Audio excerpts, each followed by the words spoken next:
In the busy town of Amoka, people loved food. The market was full of smells, fresh fruits, roasted peanuts, and fried snacks. But there was one smell that everyone liked the most. It comes from Awele's food shop. Awele was not just any food seller, she was the best in town. Her shop was always crowded, no matter the time of day. People stood in long lines with their plates and bowls, waiting for her tasty food. Some waited for hours, but no one cared because her food was worth it.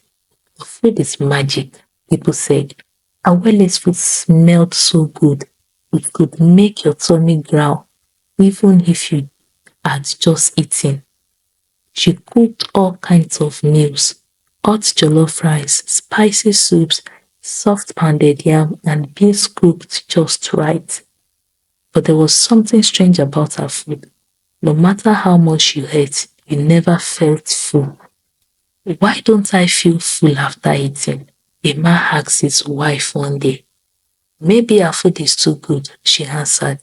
It makes us want more and more. No one complained about this. People even stopped cooking in their homes. Wives brought plates to Awele's shop every day, feeding their families with her meals. Even children ran errands for their parents to get her food. She makes life easy for us, one woman said, but not everyone thought Awele's shop was normal. Some old people in the town whispered about her. She's been here too long. Baba Udo, the oldest man in town, said one day, we don't even know when she opens or closes her shop. Ha, Baba, another old man replied, as long as her food tastes good, why should we care? One sunny morning, the line outside Awele's shop was as long as usual. People laughed, shouted, and waited for their turn. Inside the shop, Awele was busy as always. She smiled at everyone and served food quickly. The three workers helped her, carrying plates and refilling pots. Make sure there is enough soup, Awele told one of them. Yes, ma, the young man replied, rushing to the back. Even though the shop was crowded, everything moved smoothly. Awele walked like she had a secret energy. She never looked tired or stressed. How does she do it? People wondered. Does she even sleep? But no one asked her these questions. They only cared about the food. That same day, a man named Okoli walked into the town. He was tall and thin, with tired eyes and dusty clothes. Okoli was new to Amoka. He had come from another town to look for work. Okoli found a job helping farmers. He worked hard in the fields, planting and harvesting crops. The people he worked with were friendly, and they soon told him about Awele's food. You must try it, a man named Obi said. Her jollof rice is like no other. She is the reason some of us don't cook anymore. Another worker joked. Okoli was curious. He had heard of famous food sellers before, but this one seemed special. He decided to visit her shop after work. That evening, Okoli walked into the market. The smell of Awele's cooking hit him before he even saw her shop. His stomach growled loudly. When he reached the shop, the line was still long, but Okoli was patient. He stood quietly, watching the people ahead of him. This must be good food, he thought. Finally, it was his turn. Okoli stepped into the shop and looked around. The room was warm and smelled amazing. He saw Awele standing behind the counter, serving people with a big smile. Her hands moved fast, scooping rice and pouring soup into plates. But then, something strange happened. As Okoli looked at Awele's face, he felt a sheen ran down his spine. She looked familiar. He squinted his eyes, trying to remember. Then it hit him. Ajike, he said softly. Awele froze. Her smile disappeared. The room seemed to grow quiet, as if everyone was holding their breath. Okoli's voice grew louder. Ajike, is it you? Before anyone could understand what was happening, Awele and her workers disappeared. The crowd gasped. Plates fell to the floor. People shouted and ran outside, leaving their food behind. Okoli stood in shock, his heart racing. What just happened? Someone yelled. Where is Awele? Another asked. Okoli had no answers, but he knew one thing for sure. He had seen her before. The news of Awele's sudden disappearance spread through Amoka like wildfire. Everyone who had been at her shop that day had their own version of the story. Some swore they saw her vanish into thin air. Others said she had turned into smoke and floated away. No one knew the truth, but one thing was certain: Awele and her workers were gone. Back at the market square, Okoli was still surrounded by curious and worried town people. What did you say to her? An old woman asked, pointing her wrinkled finger at him. You called her Ajike. Who is Ajike? Another man demanded. Okoli hesitated. He looked at the faces around him, all waiting for an explanation. He took a deep breath and began to speak. Ajike was a food seller, Okoli said slowly, his voice shaking a little. She lived in another town where I worked a few years ago. Just like Awele, she was famous for her cooking. Her shop was always full of people. The crowd leaned in closer, listening carefully. One day, Ajike and her workers traveled to buy supplies for their shop. On the way back, they had a terrible accident. Their cart overturned on a narrow bridge and they all fell into the river. No one survived. Gaps filled the air. Are you saying Awele is Ajike? Someone asked, his voice trembling. Okoli nodded. I don't know how, but Awele looks exactly like her. When I saw her face today, I recognized her right away. The people of Amoka didn't know what to think. Some were scared, while others were angry. We've been eating food made by ghosts, a man shouted, throwing his empty plate on the ground. This is all our fault, a woman said, covering her face with her hands. We were too lazy to cook for ourselves. We let her feed us every day. That's not true, another woman argued. How were we supposed to know? Her food was delicious and she seemed normal. The argument went on and on. Some blamed themselves, others blamed Awele, and a few even blamed Okoli for saying anything at all. The market square, once full of laughter and joy, now felt heavy with fear and guilt. For days after Awele's disappearance, Amoka was not the same. People stopped going to the market unless it was absolutely necessary. Wives returned to cooking for their families, but their meals felt bland compared to Awele's dishes. Children whispered scary stories about her, saying she might come back to haunt the town. She is probably angry we stopped buying her food, the little boy said to his friend. No, she is angry because that man called her Ajike, his friend replied. Even the elders, who usually had wise advice for every problem, were silent. Baba Hudo, the oldest man in the village, sat outside his aunt, shaking his head. This is a bad sign, he said to no one in particular. Okoli too was deeply troubled. He couldn't stop thinking about what had happened. Was Awele really like Jike? And if so, how had she come back?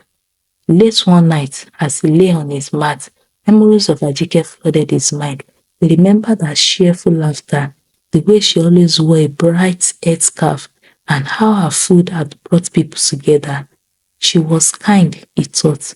But if Awele was Ajike, why didn't she say anything? Why did she disappear? The question kept him awake for hours. The next morning, Okoli decided to visit the empty shop where Awele had worked. The building looked different now, quiet and lifeless. The pots and plates were gone, and the tables were covered in dust. As he stood outside, a young boy ran up to him. Sir, the boy called out, holding something in his small hand. I found this near the shop. Okoli took the object from the boy. It was a small golden locket. He opened it and found a photograph inside. His heart skipped a beat. The picture was of Ajike. She was smiling brightly, just as he remembered her. Beneath the photograph was a message. In every beat, my story lives on. Okoli stared at the locket, his mind racing. What did the message mean? Was it a warning or was it a clue? Okoli clutched the locket tightly as he walked back to his small hut on the edge of the town. His mind was spinning with questions. What did the inscription mean? Why had Awele or Ajike left it behind? As he reached his hut, he lit a lantern and sat at the small wooden table. He opened the locket again, staring at the smiling face of Ajike. Her expression was warm, almost comforting, but the words beneath the photo filled him with unease. In every beat, my story lives on. What story? He whispered to himself. Okoli decided to visit Obi, the only friend he had made since coming to Amoka. Obi was older and had lived in the town all his life. If anyone could help him make sense of it, it was him. When Okoli arrived at Obi's house, he found the old man sitting outside, chewing on a stick of sugarcane. Okoli, what brings you here so late? Obi asked, raising an eyebrow. Okoli hesitated, then showed him the locket. This, he said simply. Obi took the locket and examined it closely. When he saw the photo and read the inscription, his face grew serious. Where did you get this? Obi asked. I found it outside Awele's shop. Okoli replied. Do you know what it means? Obi leaned back in his chair, his eyes narrowing. I don't know much about Awele's past, he admitted, but I do know this. Our food wasn't just tasty, it had a strange effect on people. Okoli frowned. What do you mean? Obi sighed. People said our food made them feel good, not just in their stomach, but in their hearts. If you were sad, one bite would cheer you up. If you were hungry, it would calm you down. Some even said it gave them strange dreams, dreams they couldn't forget. Okoli thought back to the crowd of people who had always flocked to Awele's shop. Had they been under some kind of spell? The next day, Okoli couldn't shake the feeling that the locket was a clue. He decided to return to Awele's shop, hoping to find more answers. When he arrived, the shop was so empty as before. Dust covered the floors and cobwebs hung in the corners. He searched every inch of the building, looking for anything that might explain the mystery of Awele and her food. Finally, he noticed a loose wooden plank in the floor. With some effort, he pried it open and found a small box hidden underneath. Inside the box was a warm notebook. Okoli opened the notebook and began to read. The notebook was filled with recipes, each written in neat handwriting. But as Okoli flipped through the pages, he noticed something strange. Beside each recipe, Ajike had written notes, personal thoughts and feelings. For the jollof rice recipe, she had written, "This dish reminds me of my mother's kitchen. She taught me to cook when I was just a little girl. Every time I make this, I feel close to her again." For the pepper soup, she wrote, "This is the meal I made for my father on his last birthday. He smiled so brightly that day. I can still hear his laughter when I close my eyes." Okoli realized something incredible. Ajike's food wasn't just about spices and ingredients. It was filled with her memories, her emotions, and her love. That was why people couldn't get enough of it. It wasn't just food, it was pieces of her soul. Okoli took the journal to Baba Udo, hoping the old man would know what to do. Baba Udo listened carefully as Okoli explained what he had found. "This is troubling," Baba Udo said, stroking his white beard. "If Awele's food carried her memories, then everyone who ate it was taking a part of her into themselves. That could explain why she disappeared when you called her Ajike. You reminded her of her true self. But why would she come back in the first place?" Okoli asked. Baba Odo shook his head. Perhaps she had unfinished business, or maybe she wanted to share her story with the world. The two men decided to share the journal with the town people, hoping it would bring them some understanding. When the people of Amoka read the journal, they were filled with mixed emotions. Some were amazed by Ajike's story, while others were angry. "So we've been hitting our memories this whole time," one woman exclaimed. "That's unnatural." "It's not her fault," another man argued. "She gave us her best. She made us happy when we didn't even know we needed it." But no matter how much they argued, one thing was clear. Awele's food had left a deep mark on their lives, and they could never forget her. As the days turned into weeks, life in Amoka began to return to normal. People went back to cooking their own meals, but they often talked about Awele and the strange events surrounding her. One day, Okoli was walking through the market when he heard a familiar voice. "Good afternoon, sir. Can I interest you in some food?" He turned around and froze. There standing was a young woman who looked exactly like Awele. "Ajike," he whispered. The woman titled her head confused. "I'm sorry, do I know you?" Okoli's heart raced. Was this another version of Ajike, or had her story started again in a new place with new people?